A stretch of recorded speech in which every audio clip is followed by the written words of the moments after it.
tianao e sainao ny mampijaly ny fitiavako sa te tianao e sainao ny mampahory ny tantarako sa te tianao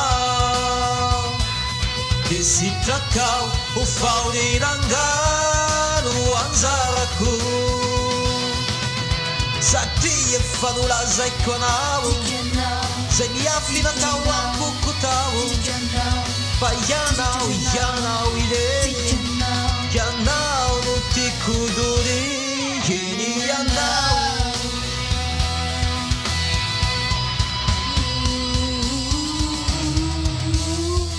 nefizao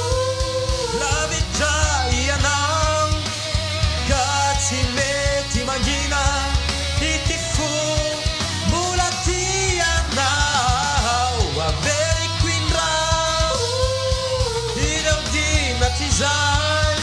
zao mety ho farabelomy zao irako izao satria tianao e sainao ny mampijaly ny fitiavako sa te tianao e sainao ny mampahory ny tantarako sa te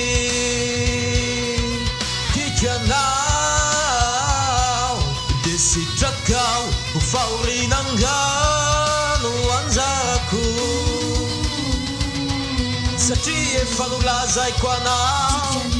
ny miafina tao amboko tao fa ianao irery ianao no tiako doriny ianao